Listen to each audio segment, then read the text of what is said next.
Oi, gente, graça e paz. Graça e paz. Bom dia, boa tarde, boa noite. Não sei que momento você vai se encontrar com esse vídeo e vai dedicar um tempo para esse estudo devocional, né? Mas a minha intenção em fazer isso é que juntos aqui a gente possa ser edificado pela palavra de Deus. Hoje, quero te convidar a abrir sua Bíblia na segunda carta de Paulo a Timóteo, 2 Timóteo, capítulo 2. 2 Timóteo, capítulo 2. Estou aqui com a minha camisa Viaja Aí, do livro do amigo Cezinha, né, da campanha de financiamento coletivo que aconteceu há um tempo atrás. Um abraço, César Beliene. Estou aqui devidamente uniformizado hoje para te dar esse abraço à distância, tá bom, querido? 2 Timóteo, capítulo 2, verso de número 15. Verso de número 15. Diz assim a palavra do Senhor: Procure apresentar-se a Deus aprovado como obreiro que não tem do que se envergonhar e que maneja corretamente a palavra da verdade. Amém. Amém. Eu me lembro de quando eu comecei a namorar a minha esposa, a Fernanda.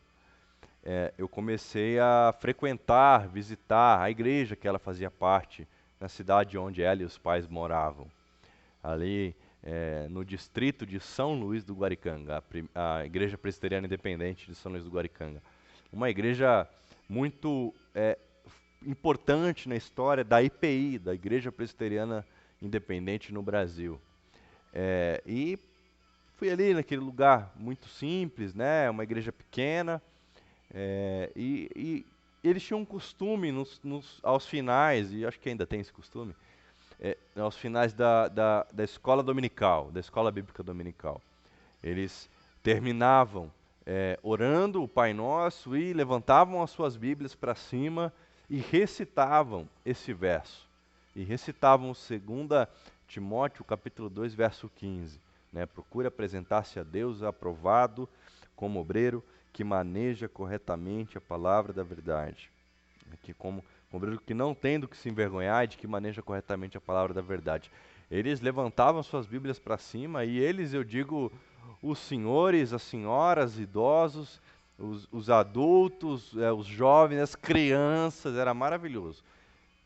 Mas eu achava muito engraçado no começo, eu ficava sem entender por que é que eles faziam aquilo, né? Por que é que eles repetiam aquilo todo domingo?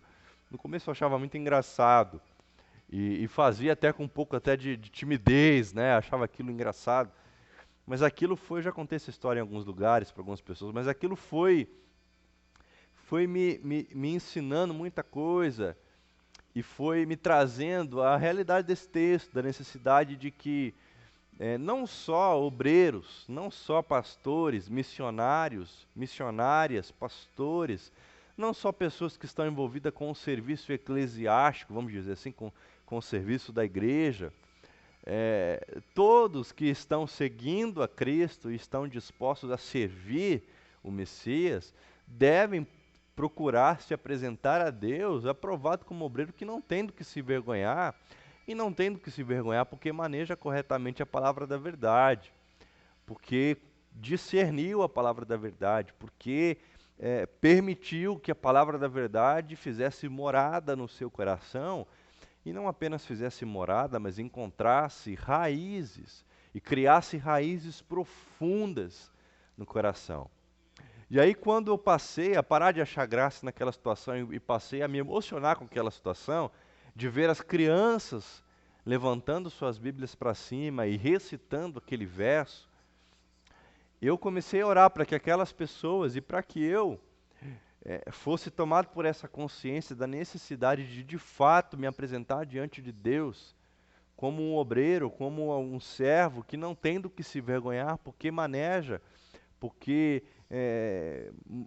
corretamente a palavra da verdade, porque a palavra da verdade criou raízes no coração. Eu passei a orar para que aquelas pessoas vivessem essa experiência e principalmente para que eu vivesse essa experiência. Para que eu vivesse essa experiência de que a minha vida e as atitudes dos meus dias e as minhas decisões fossem pautadas de acordo com os valores bíblicos e de acordo com a palavra da verdade.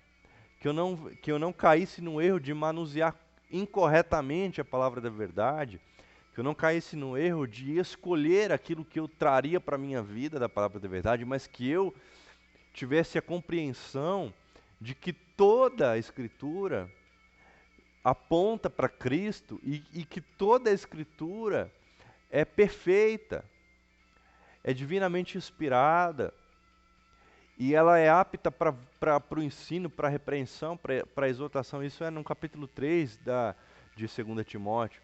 Mas que eu fosse tomado por essa compreensão de que a minha vida, as minhas decisões, a minha rotina deveria ser impactada, e não só impactada, mas pautada pelos valores sagrados da Escritura, pelos valores da palavra, do Verbo que se fez carne.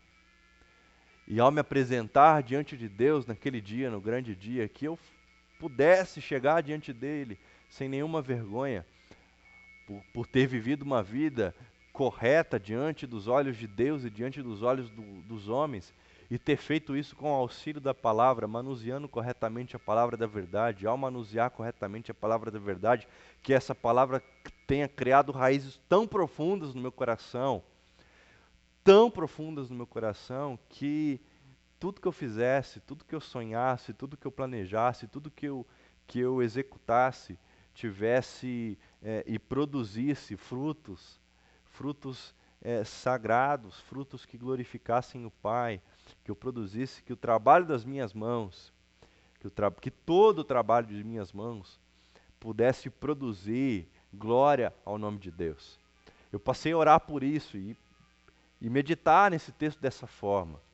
Né, a necessidade de procurar apresentar-me diante de Deus sem vergonha, sem culpa, sem peso, mas com alegria e com a consciência de que encarnei a palavra, de que vivi a palavra nos meus dias e de que fui tomado pelo enraizamento da palavra no meu coração, a ponto de que a minha vida tenha sido guiada pela palavra, pelo Cristo ressurreto.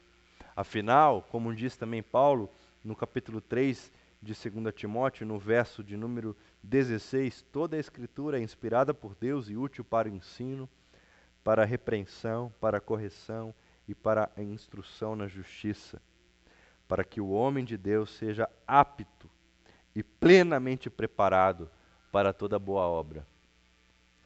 Me apresentar diante de Deus sem vergonha e manusear corretamente a palavra da verdade é me preparar para que o fruto do meu trabalho, para que as minhas mãos produzam boas obras, e que ao produzir boas obras, por ter sido tomado pela consciência do Evangelho, e esse Evangelho e essa palavra ter se enraizado no meu coração, eu possa produzir bons frutos e fazer isso para a glória de Deus.